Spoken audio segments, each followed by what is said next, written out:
Ryan. Hello, Rachel. How you doing? I'm hungry, actually. This particular episode... You want strawberries? And cream? Yes. And shove them all in my mouth. Heavy cream? Oh, the heavier the better. Oh, my lord, this episode of Space Above and Beyond did get me hungry the way that pieces of media get you to be hungry. Really went into detail about the food, and you saw it, and it looks so nice. I'm not always eating strawberries. I like them; they're very nice. But they are a treat. I don't get them often. You get them more than I do. I do. But man, they looked yum yum, dare I say, and. Rachel turned away from the mic and gave a look of exasperation. What did you think was going to happen? Because we're the YumYumPodcast. It took you longer than I was husband expecting. and wife team who go over science fiction television one episode at a time, looking at it with the Yum Yum lens. Rachel, what are we doing here? What is happening on this particular discussion? On this particular discussion, we are looking at the television series, the one-season wonder that is Space Above and Beyond. Don't miss Space Above and Beyond. Rachel, you have the DVD description of Dear Earth, so could you inform us, or could you give us the layout of what the DVD has to say? The members of the 58th receive some letters from home, some good news, some with bad, while McQueen and Cooper are ordered to appear in a documentary on in vitros. You had some guesses in the previous discussion about what Dear Earth would be about. Yes, and I did. You were a bit wibbly-wobbly. It's a very specific but vague title. As so many of them are. And you went for a big offensive in the story. You thought that they were going get to... mentioned. They've been mentioning the operation for several. But you thought that that they would have to make a defensive line or go against the Chigs, that the Chigs were going to go to Earth, or they're heading towards Earth. But no. Didn't happen. Didn't happen. Although the episode did give you a smack across the face. It was bombastic. For thinking that they wouldn't touch upon Nathan's brother's death from the previous episode. You thought, they're probably going to just skip over that. They're probably just going to move on and say, we had a funeral from off screen, and we just, and the parents are reeling from it, and we move on. No. The writers say, how dare you think we would skip over such juicy, dramatic material, Rachel? And how continuity. Could you? And continuity. I remembered Dear Earth. This is one of my favorite episodes of Space Above and Beyond. Mine too. I knew that going in, and my overall impression still stands even on this watch, which is I really like a day-in-the-life type story in which we follow these characters. When you have an ensemble of characters, you follow practically a day in the life of them, or you have some event, some framework that triggers all of the things, which in this case is the male. Yes, and they all have their ongoing little storylines, and we cut from one to the other, to the other, to the other, and back and forth, and sometimes they cross over, and sometimes they don't, and it allows for TV shows to have a mixture of tones, a mixture of themes that other types of episodes don't often afford. So I really like Dear Earth. It has so many things that just... It's your jam. Checks my box, ticks off the boxes there, just checks them off, go, yep, Ryan likes this, What's that? We grabbed Ross's guitar out again. Ding! I fist pump when that happened. I was like, yeah, boy, his guitar is out. And he's playing it too. He's doing the whole thing. Oh, yes. He looks so good doing it too. So tell us a bit about your thoughts and opinions on Dear Earth. I was off-put by the start because I could tell right away that they were doing a false setup because they've got all of the people doing mundane things. Cooper's putting stickers on his and they're doing maintenance and like it's just very run-of-the-mill sort of thing. And we don't get to see that. So, and the music is swelling. The cinematography is very much in a cinematic mode to these very dull things. And I was just like, this all is telling me that something is going to dramatically shift. And the expectation is that that's going to be a battle. Mm-hmm. Or some real bad news. Yeah. Oh, I was thinking that it was leading toward, like, the red herring is... There's a ship that's coming, right? So there has to be something. And they even drag out what looks like a big body bag. And you're like, oh, no, more death. Yeah. More like, dismay. What is this?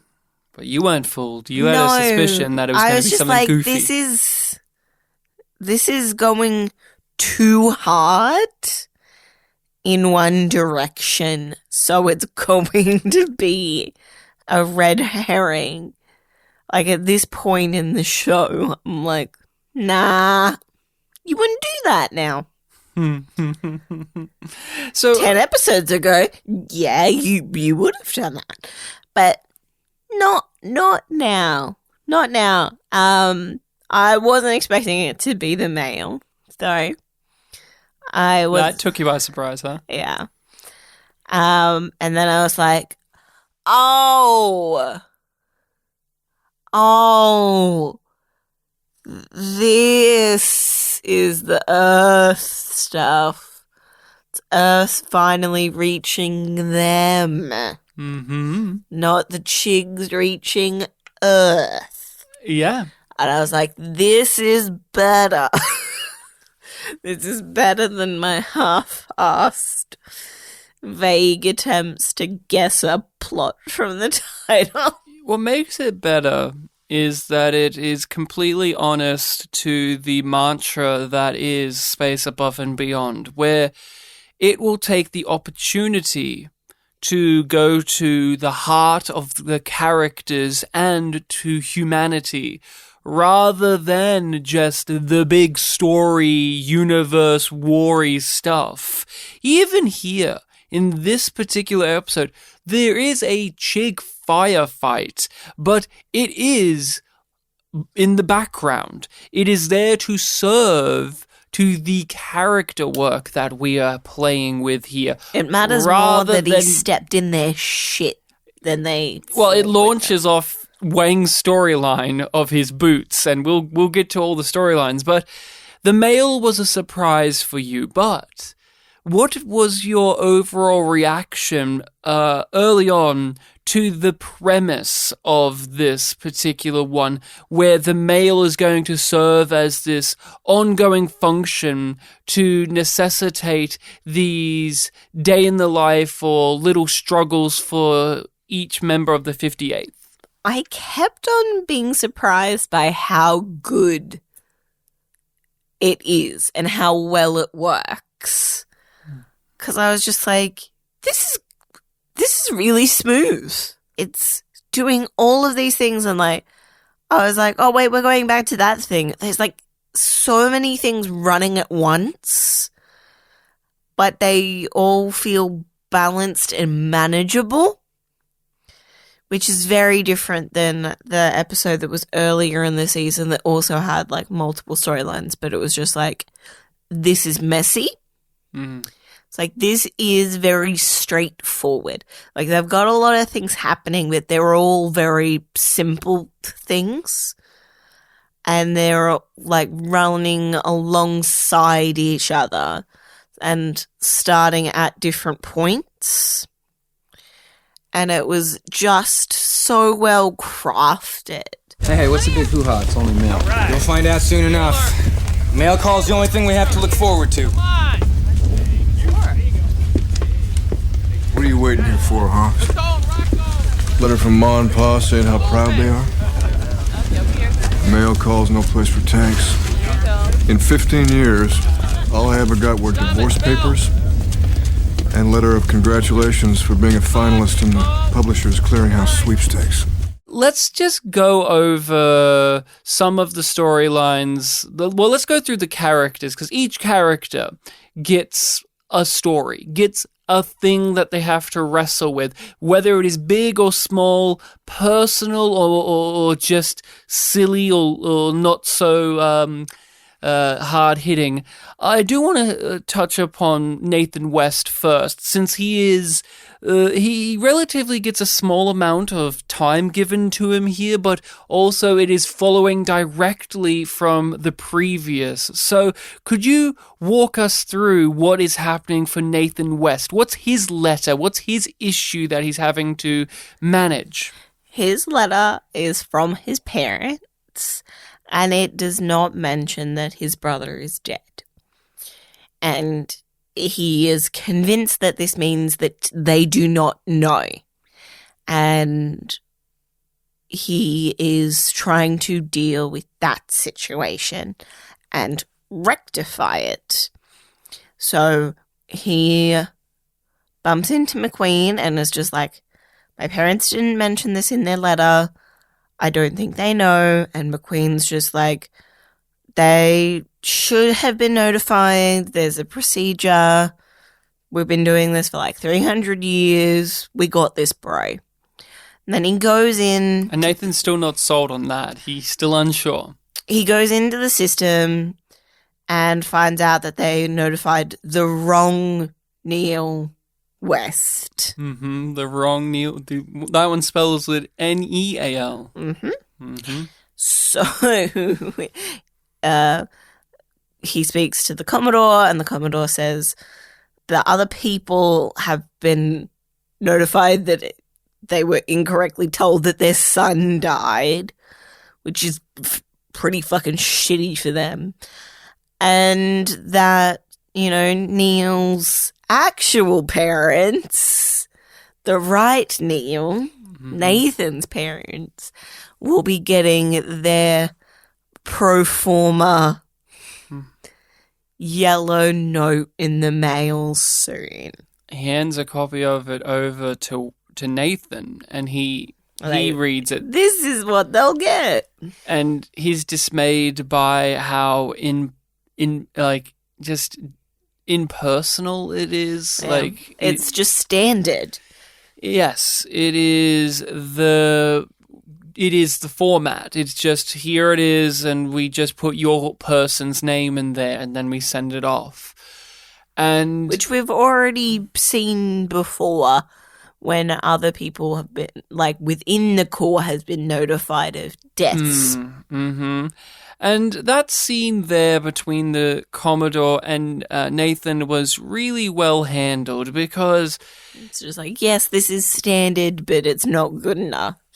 What's really marvelous about the scene is both characters are, although on a level opposing one another, they both, as actors, play the scene with raw emotion that's underneath the surface, in which Ross genuinely feels for Nathan. He understands his pain, but he's a military man. He's going to keep this by the books, but he isn't going to be as detached as the books are to people with Nathan. Yeah. He even though he's this superior officer and Nathan West is just this guy, he is still truly looking into the heart of this Marine in front of him, and he treats him like a person. And all of this is done through the quiet but ever so palpable emotions brewing between the two characters. This is a masterclass of what makes Nathan West a really compelling character at this point in the series, in which he's no longer just flying off the handle. If this storyline was given to Nathan West in episode 4, you would see a completely different emotional play here. He would still do the things the exact same way, but the way he would react emotionally would be so much more aggressive that it would be understandable, but it would also make him petulant. There was something that was going on in my mind during that scene, and I want to bring it up before we move too far away from the Commodore, which is, watching it, I was thinking about how both of them are right and both of them are wrong, and both of them accept the reality of this situation.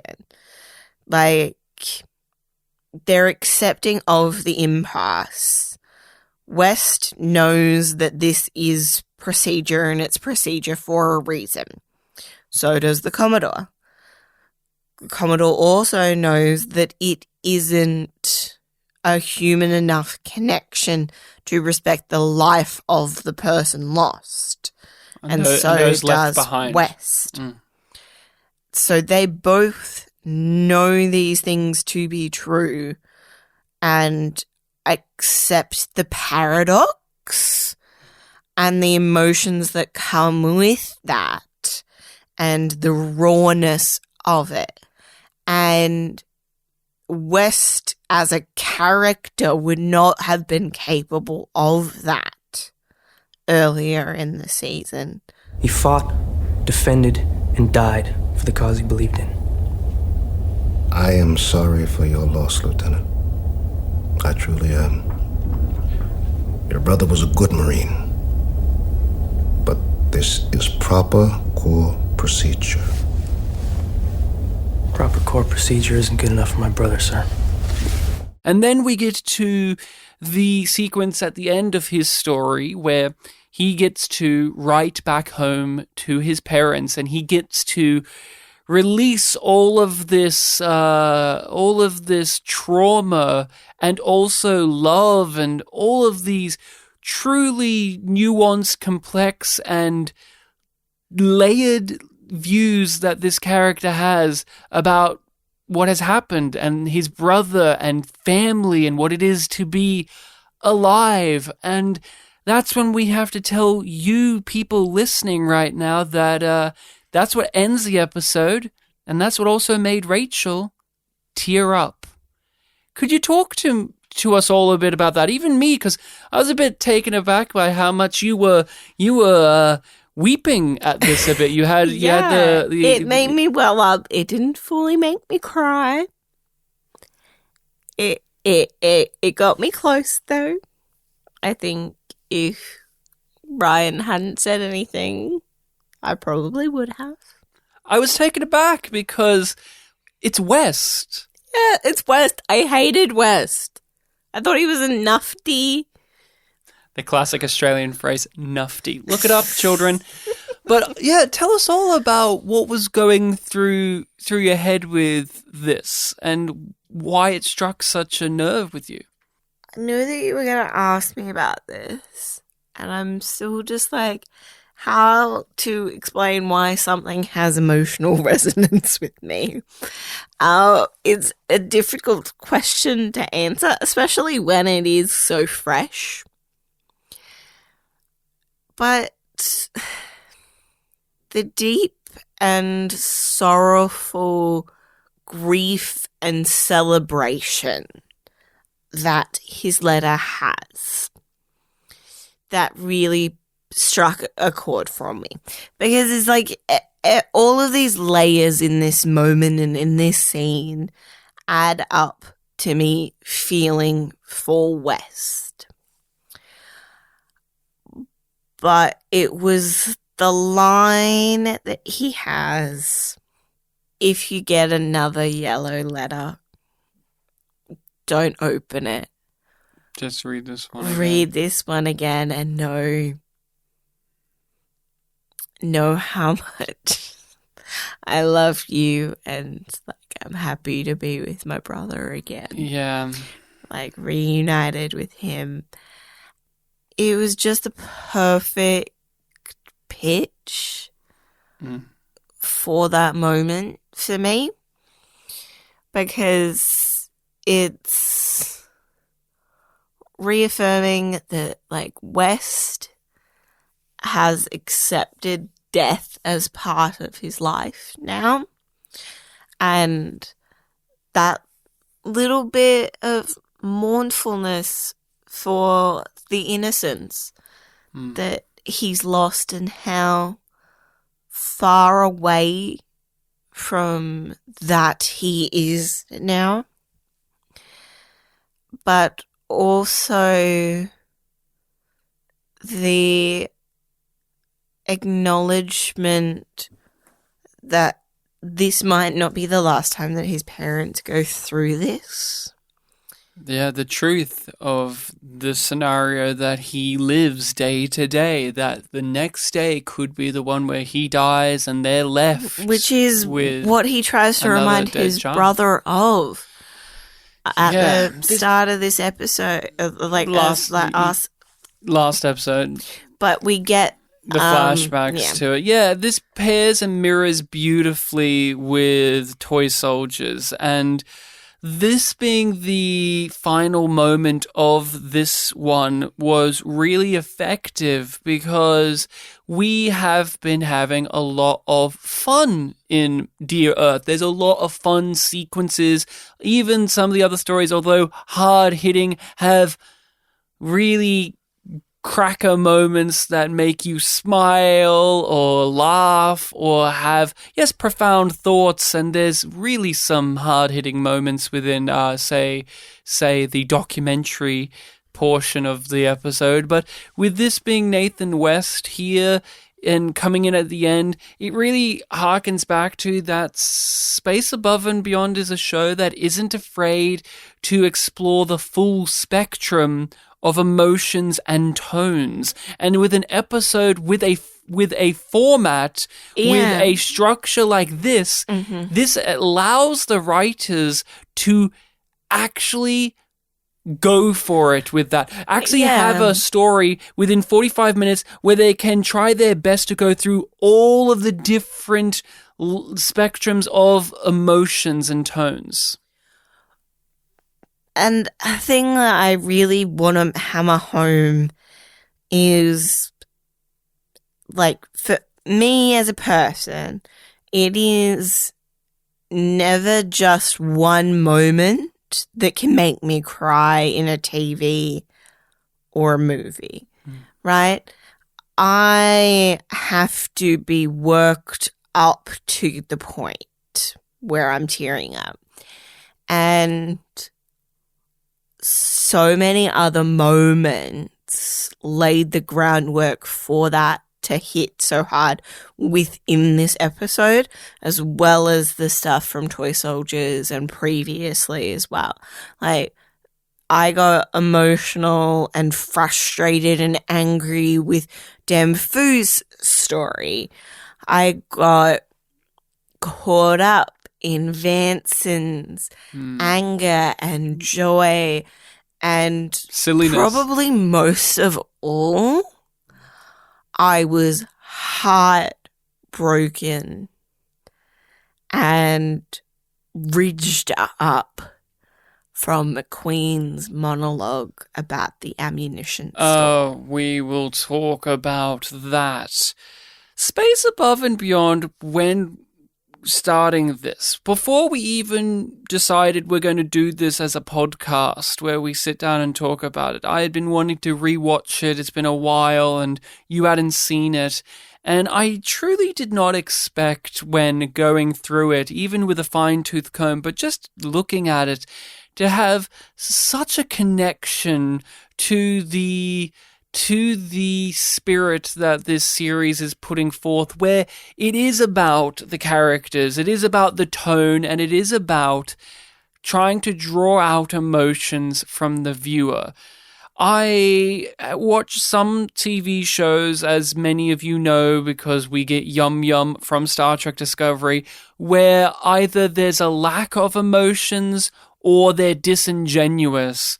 But when I do watch a series that actually moves me, it moves me greater because it reminds me that, I'm not truly detached or cynical. It actually just takes great pieces of media that have a level of honesty to them that make them actually move me in any way, shape, or form. Better Call Saul is a great example of a modern television show that managed to make me feel things on week-to-week basis. And so Space Above and Beyond manages to do that as well. And I'm quite surprised because I always think of Space Above and Beyond as this darling little sci-fi gem that got cancelled, and look at where it sits on the TV landscape of, it was doing this before this show, and it was introducing these ideas in this time period, and all of the machinations that you look at, rather than what's within these episodes, which is a beating heart. I can't express how much I miss him, how much I miss you both and John. Keep him safe. And if one day you should receive a yellow envelope from the Marines, don't bother to open it. Reread this letter and know how much your sons loved one another and you, and that we are once again together. With all my love, your son, Lieutenant Nathan West. Everyone is getting a letter, which raise the questions of, Cooper won't get any letters from home because he has no one back home to give him a letter. And McQueen prods him to remind us gently. And just in case you're just tuning in for this one, we got a bunch of lore in the opening credits that has McQueen's monologue, because that's back again. It's back again. I did really like the dramatic irony that happened there, where McQueen is all hoity-toity, I only get these type of letters and that's your future, and then both of them get a letter, both of them have mail, and what... okay, so the letters that they get is that there is going to be a documentary made to show to the general masses about in vitros in service and how that we shouldn't be afraid of in vitros. It's basically presented to as erase racism. It's basically presented to be this positive outlook on things, and Ross even hammers in further on this because we instantly know that McQueen doesn't want to do this. We just know the character so well at this point. But Ross brings up all of these counters to that where he says, you'll do it for the core, basically. But not just that. Battles are not just won by fighting. They're won by morale and being a part of a team and unity. And so we have to win the people back home about it too. The morale back home is worth this many Saratogas. Mm-hmm. And it's a great push to have McQueen enter in a scenario or situation that he would be adverse to, which will bring great stuff for us to look at. His comfort zone is really pushed. Mm-hmm. While our boy Cooper Hawks, he's in over his head. He thinks this is going to be far easier and far more fun. Yeah. And actually contribute to society like Ross says it will, but he's proven otherwise. So let's just dive deeper into this. So when we get all the letters for everybody. It's, we get a setup of this person's got a letter from this person, this one, this one, this one. These two, though, they get this offer to be on TV. Which is not an offer, it's a demand. Mm-hmm. It's this thing imposed upon them, and they both have very drastic outlooks on it. What was your impressions? What did you think this was going to lead to, and what did you get out of it at the end? I was like, this isn't going to go well. Like, we just know the world well enough to know that this is going to be some propaganda fucking bullshit.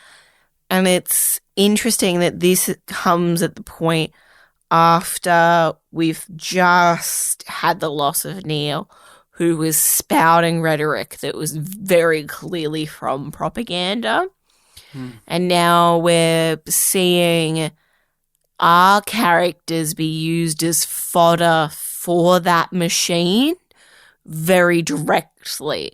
Like, we see the reality of their experience and then what it's turned into for television and the difference in those two things. And the growing bigotry back home was launched off even further because of the assassination of the previous Secretary General of the UN. And as we can gather from the context clues that we have within the episode Eyes, that was perpetrated by the now Secretary General of the UN.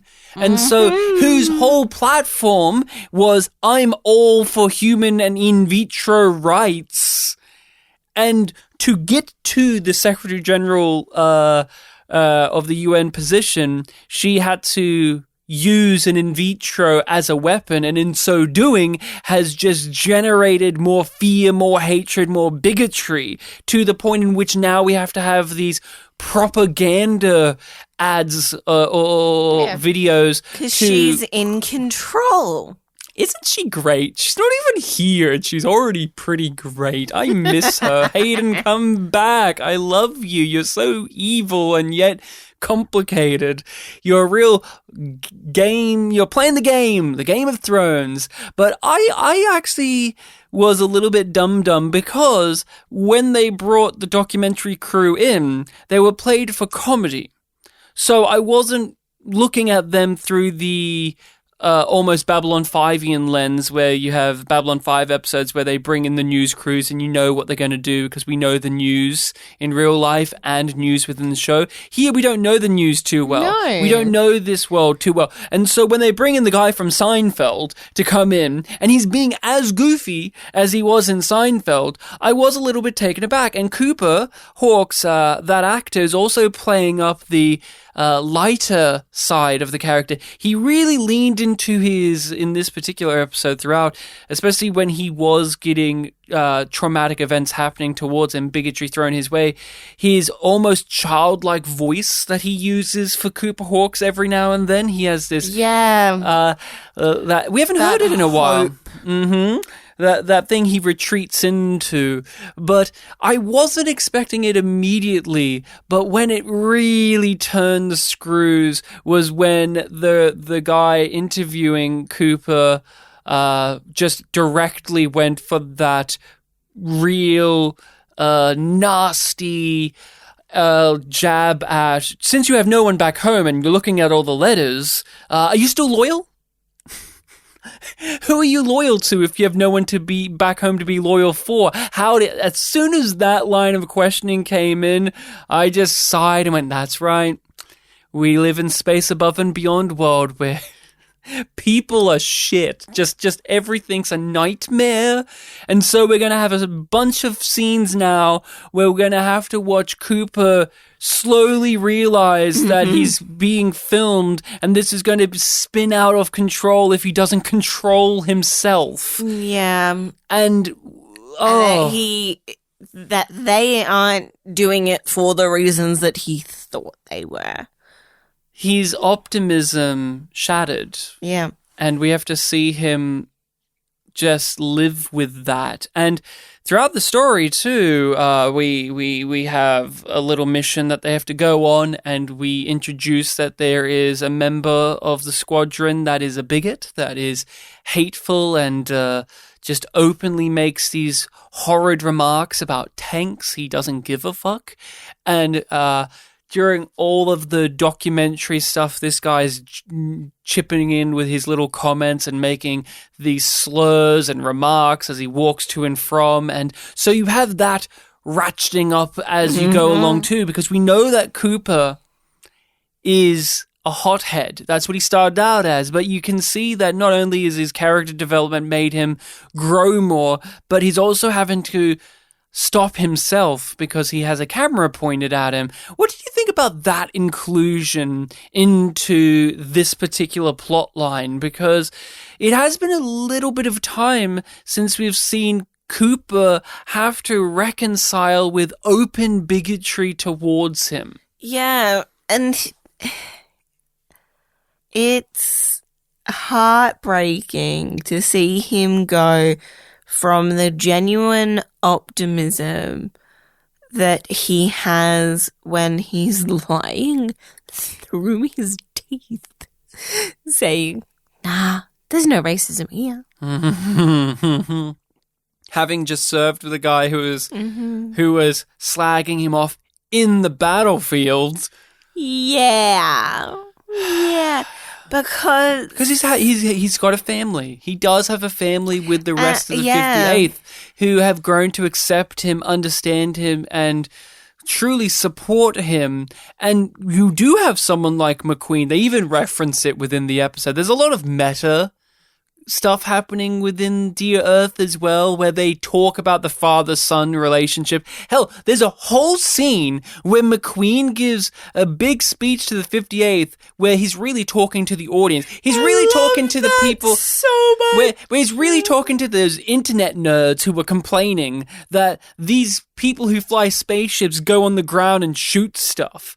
There's a whole lecture that McQueen has where it's the writers just saying, here's the reason why they do these things. Get over it, or else you wouldn't have a story, okay? And you know what? I don't care. I've never really cared. I know that people do.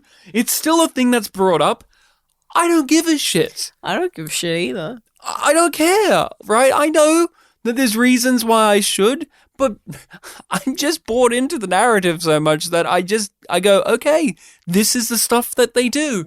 There's things in these sci-fi shows that you have to live with or you just can't. Like Star Trek, where they send the captain down onto the planet where they could get killed. It's silly. They shouldn't do that. But at the same time, gotta watch an episode, or else we're going to be following other characters that and the aren't. captain's one of the main characters. And the captain's one of the main characters. Well, we're going to keep sending that ensign down? Well, we want Wesley as the main character? You don't want Wesley as the main character. Fuck no. But with the Cooper story, yeah, you see him having to really reconcile the fact that he's still looked upon as other, as lesser than. And you even have McQueen having to get this challenge to him as well. He's disgusted at the fact that his existence has to be justified, that he has to do this. He's here because he's ordered to do it, but he has the whole mentality of my actions are enough. I don't need to explain myself. I don't need to basically plead with the people that they should respect me or that they should treat me as an equal. My actions, my behavior, who I am is enough. He even says this to Cooper at the end when Cooper explodes, beats up that racist guy, and they have a nice little conversation, McQueen and Cooper, where Cooper is just distraught about all of this and that none of it matters. But it actually does. Each day, your choices, your actions, that's what makes you, not this. Nobody ever paid any attention to me like that. I thought this TV stuff was going to change all that. I thought I'd be somebody. Cooper, you are somebody for what you do every day. Talk to us about McQueen's further tragic backstories of being a Marine. He has so many tragic backstories. Is it too much?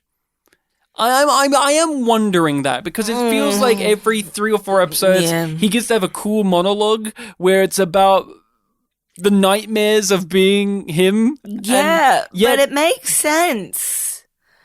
And it doesn't fall into it just being a sob story for the sake of feel sorry for this character.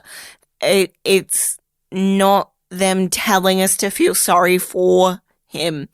It's them showing the systematic racism of this world and the impact that it has on him as a person. Yes. And it's a perspective shift in the way that it's presented and the purpose of it within each episode, each scene, and the show overall, of course. So he sits down and answers their question. He answers the question.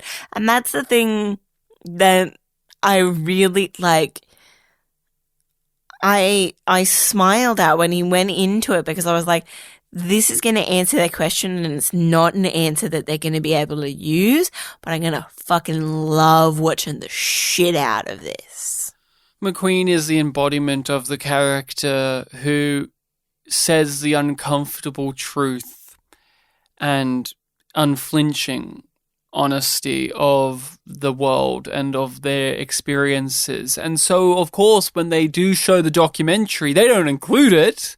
They don't include it because it's too uncomfortable. No fucking way. There's no way. It admits to racism. It's not only that the system that is making this documentary is still inherently racist, but a sad truth of the world that we live in is, whether it is on a daily level or like a personal, like back at like between friends or family or your boss or whatever it is, there's certain social etiquettes that are in place that say you can't fully express yourself. You can't get into it fully because you just don't do that. Very limited moments where you can do that. You know, you walk out the door, you see someone that you know, and they ask you how you are, and you just have to say that you're fine when you're not really fine, but you just can't get into it because they would never understand. This circus that he's seeing in front of him disgusts him. So he's going to tell them a real story about what is going on. And what is it like to be an in vitro and a Marine? Yeah. What is it like? This shit show. This is what it's like to be an in vitro and a Marine. This is what it was like to be in the AI wars. And has anything changed? Has it really changed? He's got promoted. And his story, it details one of his early days where he was thrown in and he's doing, what was his exact job? They were carting ammunition live ammunition into a bunker that was like a depot for it. And no quote unquote like real people ever went in there. What did he call them? Oh, tanks. No, like I can't remember the exact phrase, but what happens is they go in there, some faulty wiring or a fuse goes off or something, so there's a limited amount of time for people to get out. McQueen was luckily one of the people who was able to get out and wasn't in there, but the head guy, I can't remember if it was a colonel or major, some high-ranking person, locked them inside, because if it was unlocked, the explosion could kill more people, and they're just tanks. It's an acceptable loss. We didn't lose real people. We just lost tanks. We just lost in vitros. And, of course, McQueen being McQueen, even at a younger time in his life, wouldn't stand for that. He punched people out, tried to open up the door, but it was too late. He had to see these people, his fellow tanks, but even beyond just that, these faces, these hands, screaming and clawing at the door to get out. Clamoring for hope. To live. and they were left to die. And that's what we saw earlier in this season in Mutiny. This also ties beautifully into Mutiny, where, we'll let go of the tank lives. They are just tanks after all. And it's an uncomfortable thing, but again, is this a tired old drum to beat as well? James Morrison delivers this monologue, this story, with absolute breathtaking gravitas, where you hang on every single word. I would have been satisfied if it was just a shot of his face. I didn't necessarily even need the footage. I was like, no. Look, I appreciated it. It did give me some stuff like, how do you make McQueen look young? Put a beanie on his head so you don't see his white hair. How has he always had white hair? I wonder what's going on with James Morrison, because he looks the same now. Because, he's that guy, he's like Steve Martin, where they go white or grey young, and they get to look the same forever because they just naturally looked older when they were young. But that is roughly what's going on with Cooper and McQueen. They eventually get to see the quote-unquote documentary, and it's just a puff piece. It is nothing but just, in vitros are getting the job done too. Doesn't that make you feel good? Stop picking on them. They're still our soldiers. They're still our boys. We throw them into the line too. You know what really got me? What really got me about that was they asked these questions. They used none of the audio. Even the, friendly hawk stuff. They don't use words from the people that they're talking about. They talk on behalf of them.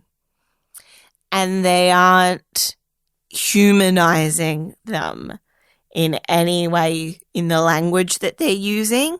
And they're not offering up their perspective. They're still being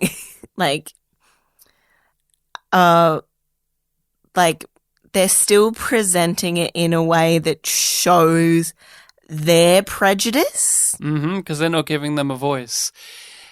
To even give an underline to this, Cooper, McQueen, and Ross don't even need to say anything to one another. It's all a series of looks and expressions and body language to communicate across to each other and to us, the audience, what we know already. That, this is exactly how we all thought it was going to play out. And isn't that sad? Because the show still wants you to hope. Yes. Because it still says that hope is a good thing.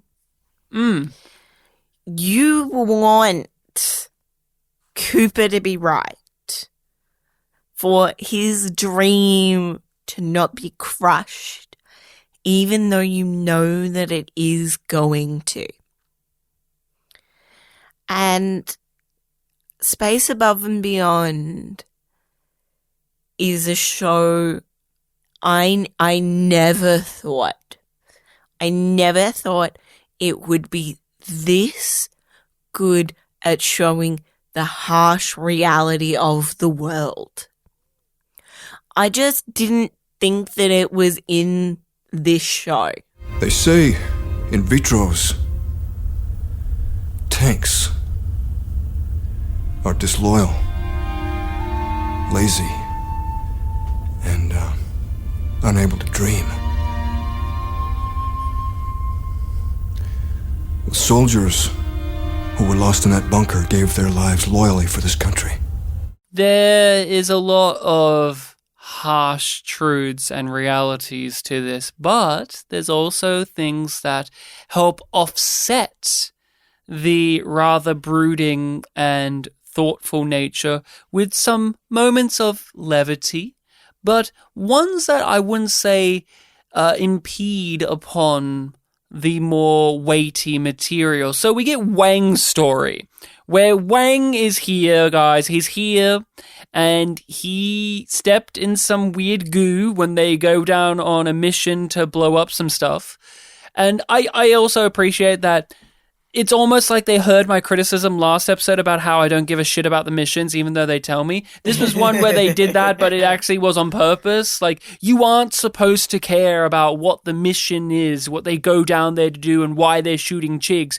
You're not supposed to care about that. It is a means to an end. It is the backdrop.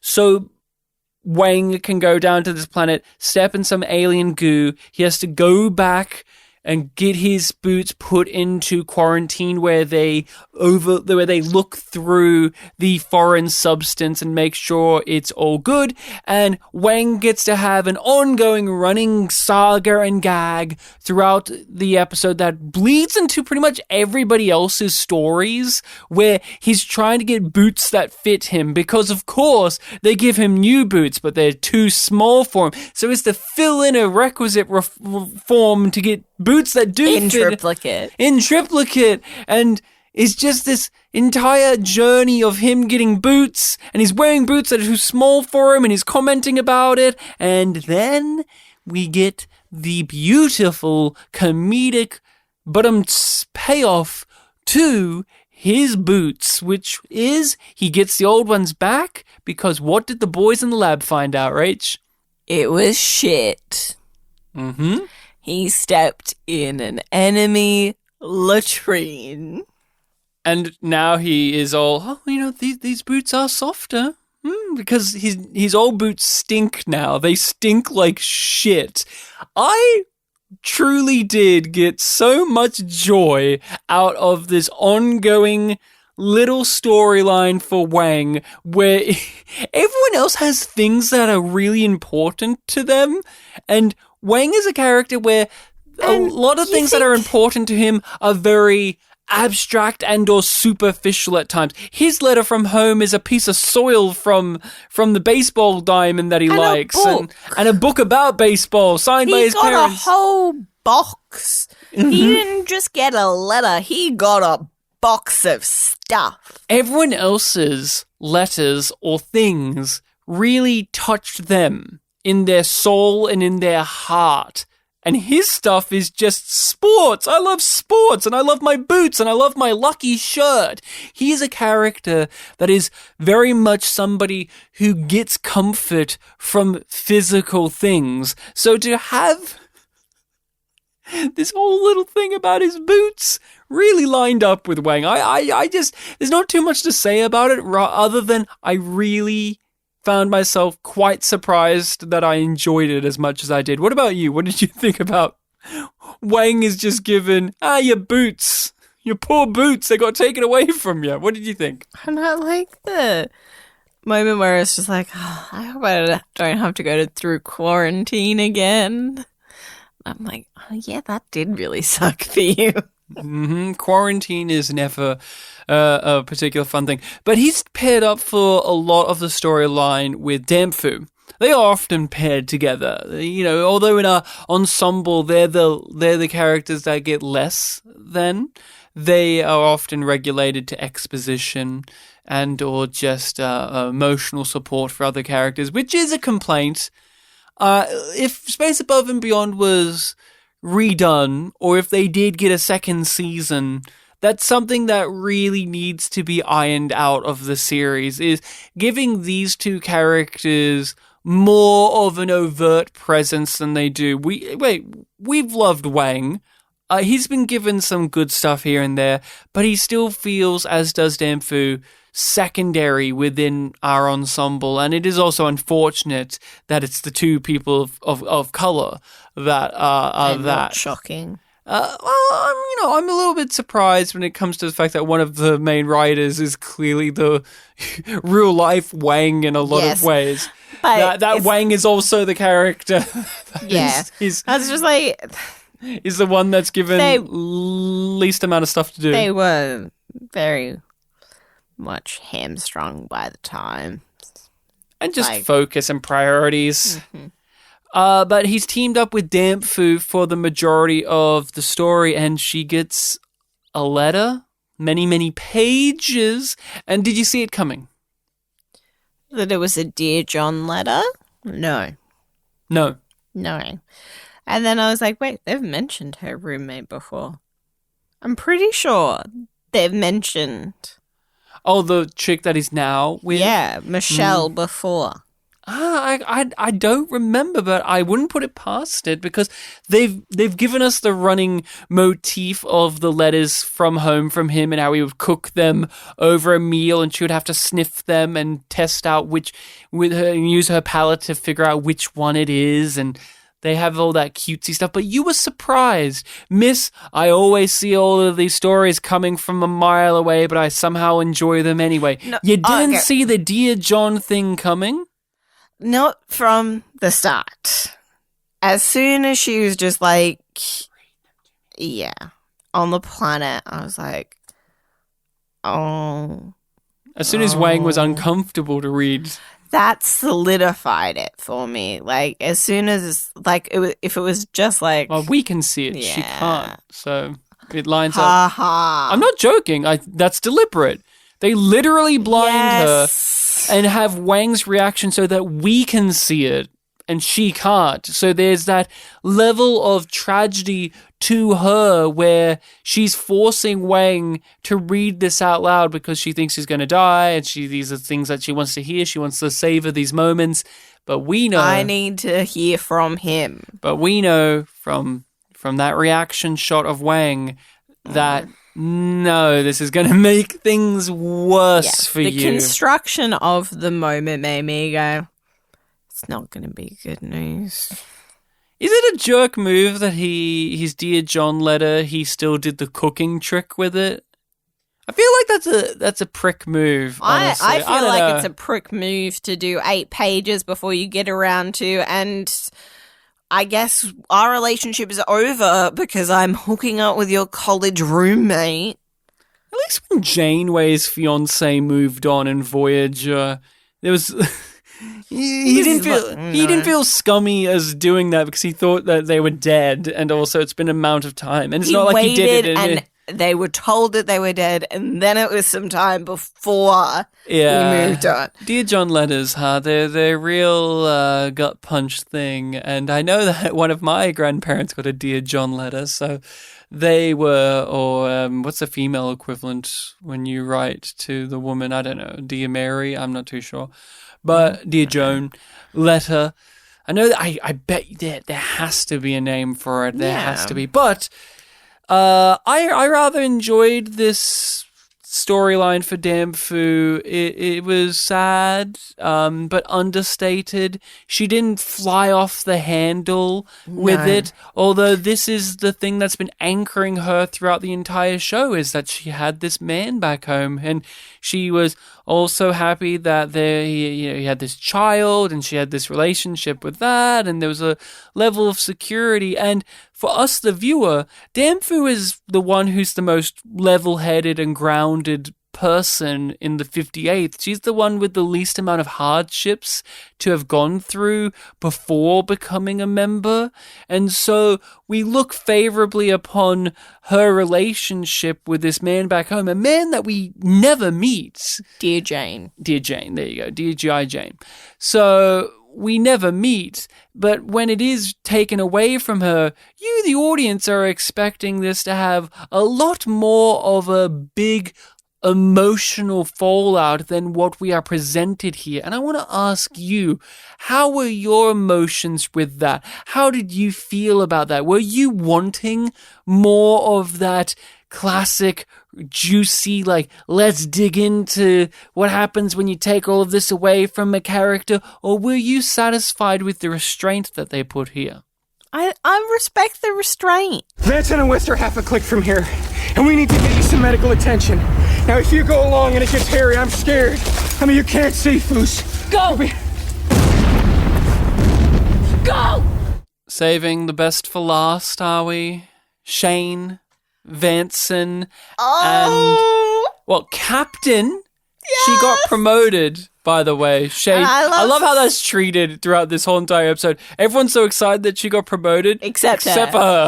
And I love that we get the explanation for why now. Because, like, she's just gotten this medal for mowing down a bunch of chicks. And she's been just the best member of the 58 through and through. She's just a great leader. Like, that's the she's thing level-headed. Like, finally, they're like, okay, she's done enough now to earn the promotion.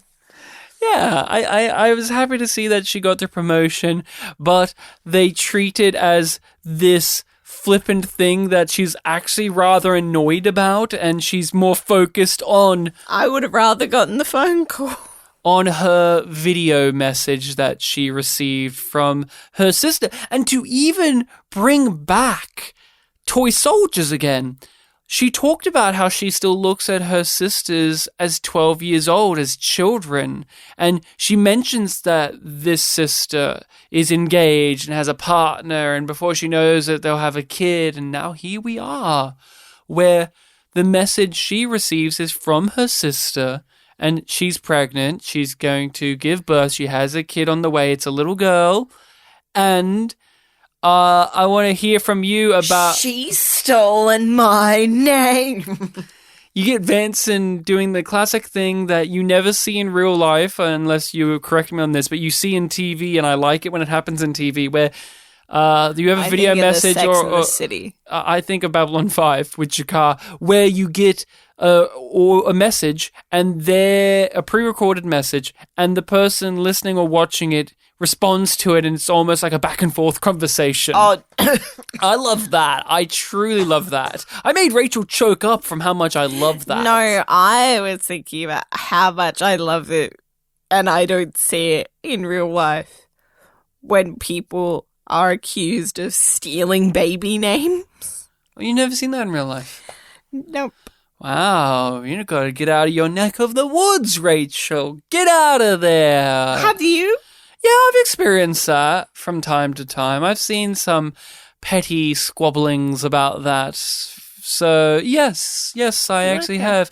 But, yes, tell us a bit more about what's going on with Shane. So she gets this video message from her sister. Her sister's going to name the child Marianne.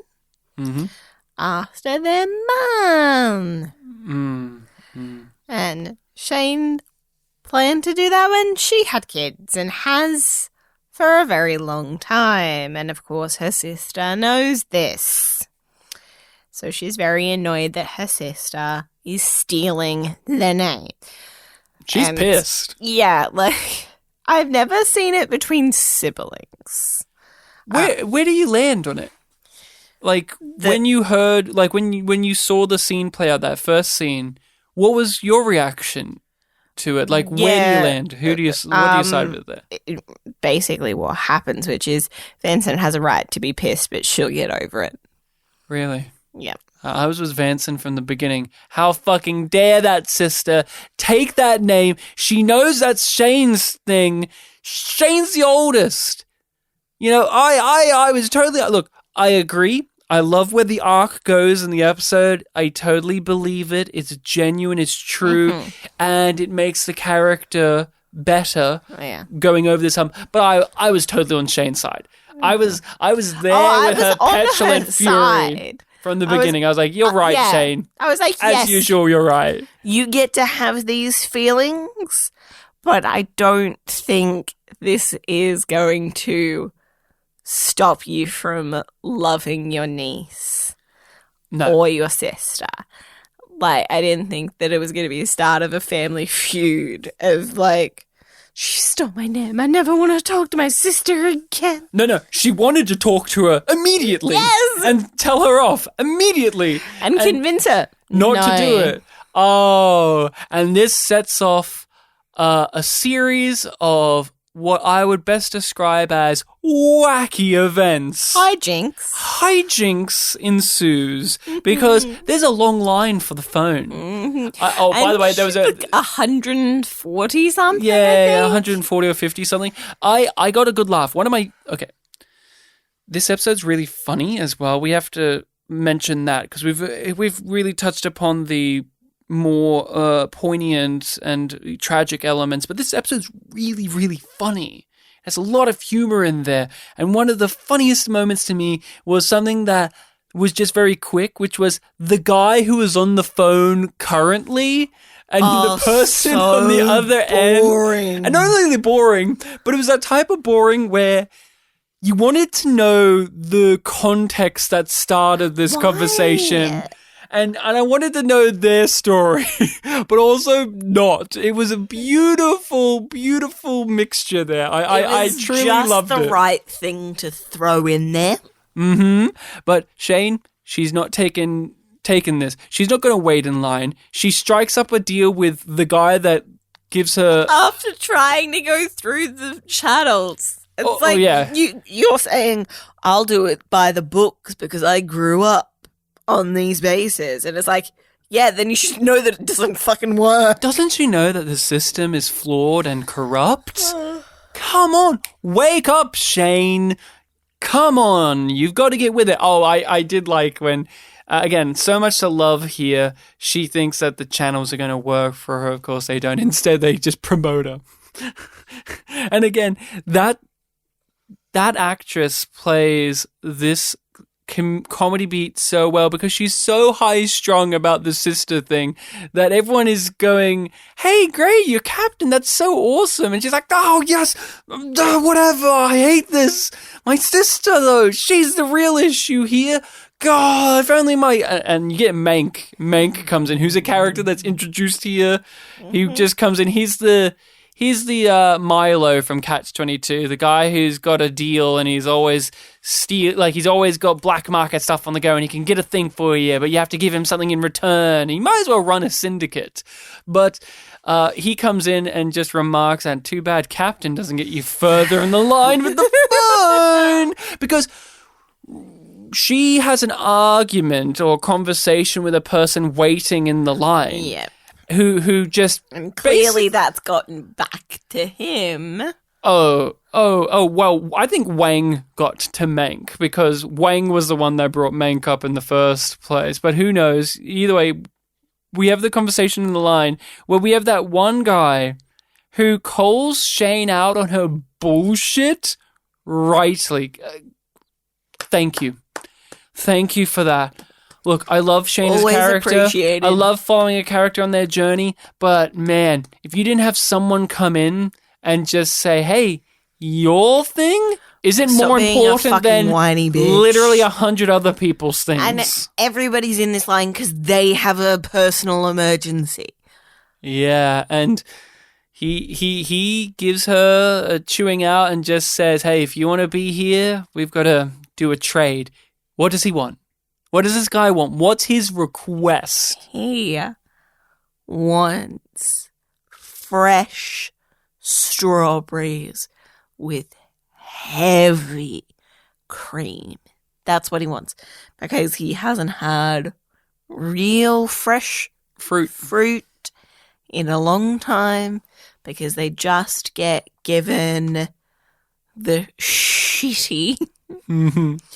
free, air frozen, whatever, powdered bullshit. It's like, it's not even remotely like real food, but I guess it's better than eating apples that are made from reconstituted shit. Oh, that's a Star Trek Discovery jab there. Take that, Star Trek. This We'll all never leads get to... over it. Look. All of the Shane stuff where she makes reconciliation within herself about what's going on with her sister, and she gets to video call them as she's giving birth, and she really... All of that's wonderful. We really appreciate that. It's sweet, it's tender, it's playful. That's great and all. What's really important, though, is the strawberries. You see, the strawberries... Because the strawberries relate to Ross. The strawberries, not only that. The strawberries give us the greatest scene in the entire series thus far, which the whole scene is incredible, where you have he's not the eating guy them with the strawberries, and he reveals why he doesn't want to eat the strawberries, which is, Rachel? Because he was going to use that phone call to propose to his girlfriend. But instead... he took the strawberries. Would you still marry me if I did that to you? Probably. Guys, Guys, you heard it. Well, like, I think about... See, Rachel, I was going to propose to you a year earlier, but you see, one of our friends had a bowl of strawberries and heavy cream, and I said, oh... It's a very different context. But I say that because I put up with almost a complete year of waiting for you to propose, like, actively... We'd agreed to get engaged. And Rachel... January 1st. And you apparently had always planned to propose to your, like, hopefully future fiance and wife on their birthday. And specifically you, by the way. Just you. I was going to propose on your birthday, which is what month? December. Oh, so you have to wait 12 months? Mm-hmm. I am missing one bowl of fresh strawberries in thick, heavy cream. Gentlemen, if you know the whereabouts of the stolen fruit, you may place it outside my cabin door within an hour. No questions asked. If after 1 hour the strawberries are not returned, I will resume being your Commodore. A shipboard search will be conducted. The guilty parties will be found, bound, quartered, and cast overboard. And Ross delivers. And it is magnificent. And it's particularly amazing in this scene because you don't fully expect him to turn up. As soon as Mank said something like about the strawberries, I was like, they're either going to be McQueen's or Ross's. And I was like, it feels more like a Ross thing. Because it is so hard to get fresh fruit this far out in space. Again, a very logical problem to have. And that a commanding officer, which was foreshadowed in their dude's original comment, I don't know what they feed you captains. And then it's like, it's way further up the food chain than it actually is. Pun the pun. So he walks in and he's like, I'm not here as your commanding officer. I'm not here as a Commodore. I'm here as a human being who wants his fucking strawberries back, bitch. And if they just drop them back off within the hour, no questions asked. No questions asked. Oh, I believe him, don't you? Don't you just believe him? He seems like an honest man who's going to keep his word on that. Tucker Smallwood's using all of his comedy skills in this sequence here because he plays it straight. And since he's playing it straight, which is the funniest way to do it. It becomes funnier. And Ross is just this beautiful character where, because of his position, because of his visual presentation and how Tucker Smallwood oftentimes plays him, you are thrown for a loop when you are reminded in these many different and varied ways that he is just a person. So when they whack out, we've talked about this, when they grab out the guitar, or when he's just having a drink and talking to McQueen, or he enjoys things like strawberries. He's no different to this other guy, but he gets to have the strawberries and somebody stole them and he's not going to stand for that. And so now we get to see him flex using his position, but we, the audience, are seeing it through the lens of something deeply personal to him, and this personal thing is something that is humorous. This isn't a genuine thing of like, how dare they took like whatever special thing. It's strawberries. It also easily replaceable in normal circumstances. Everyday object. Strawberries. It evokes the Caine Mutiny. You know what I love? Oh yeah. Sorry. I'll let you get to the K-Mutiny stuff. I love that the only person that actually gets to enjoy the strawberries is Vincent when she steals the one from on top. And she gets to savor it and enjoy it, yeah. Yeah. This guy has to shovel them in. He doesn't. Although, he does have a big grin on. He does look very happy, though. But it reminds me of the Kane Mutiny, where we have Captain Queeg, played by Humphrey Bogart, of course, and he has strawberries, and the crew steal his strawberries, and stealing strawberries, and it's a whole elaborate thing, and it really does unravel the man's sanity, and that's a whole can of worms. And people, if you haven't watched the Kane Mutiny, illusion.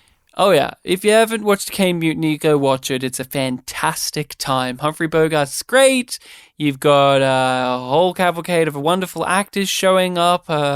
It's a really good time. And I think Space Above and Beyond gets a lot from that and other World War II movies as we have gone over. And that's a 1950s one as well. So that's even got a different flavor to it. But it does ride the line, the Kane Mutiny, of having a rather serious subject matter and injecting these rather peculiar and ludicrous moments of humor within it without breaking the mold that Light this is within the dark. And that is what we get from the strawberry scene. Top 10 scene. Love this scene so much. It's also what we get from the episode as a whole. This is the only episode where the strawberry scene could take place in. This is the type of story. This is the type of tale. And again, the framing device allows us to have this. I think this pairs beautifully with the Christmas episode, River of Stars. I second that. Where they have real, true sentimentality to them, and yet they're not afraid to get us, the audience, rather shaken emotionally at times. So I give the episode a yum yum. Yum yum. What about you? What do you give it on a scale of yum being bad and yum yum being good? It's a yum yum. Yum yum. So tell us all what the title of the next episode is and what you think it will be about. Pearly. Okay, Pearly. So, what do you think? It's so much to go on, Rachel. so much. You can't believe how much. Damn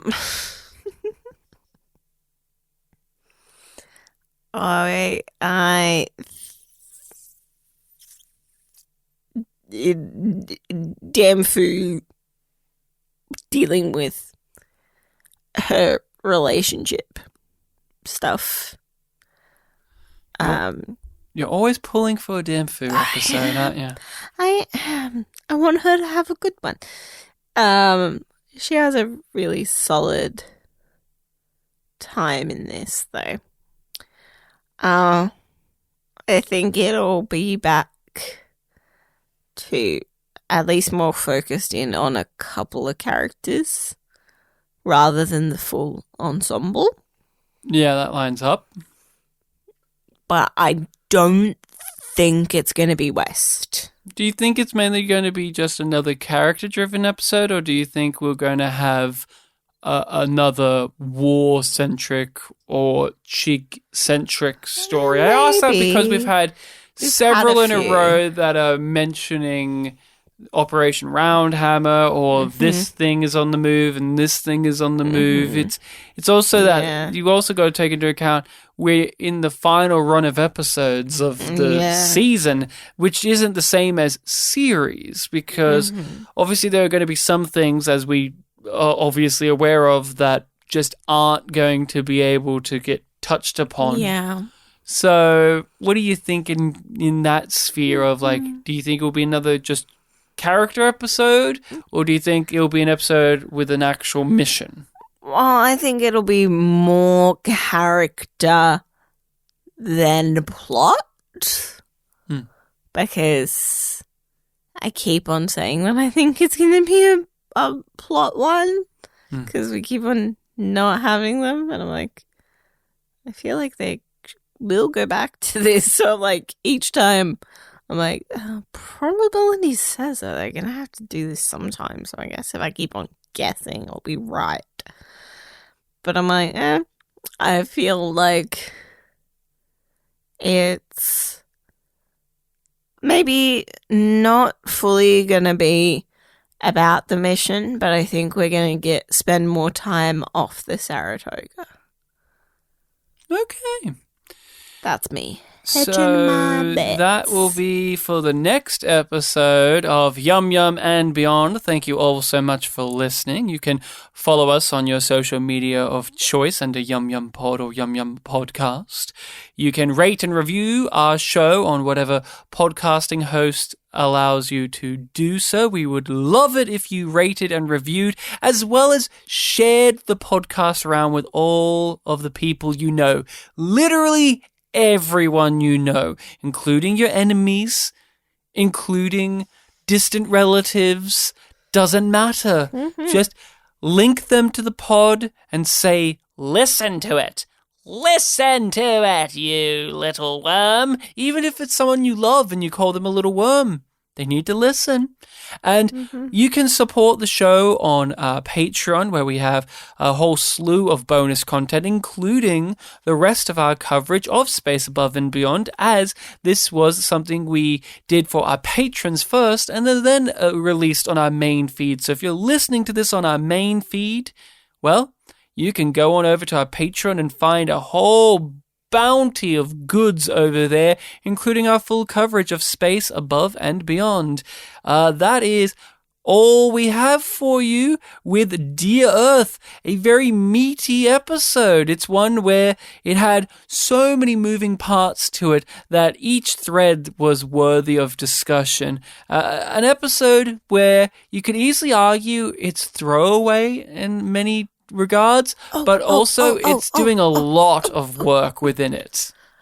I just need to mention a little something, which is you acknowledge that Cooper is putting the stickers on his hammerhead when he realizes that everybody's left. Yeah, the decals and all that, yeah. And I really like a couple of details about that, and I just want to kind of gush about them for a moment because I thought that it was super cute, and I don't want to not mention it, which is like two main things. One, he has this moment of like, oh, where is everybody gone?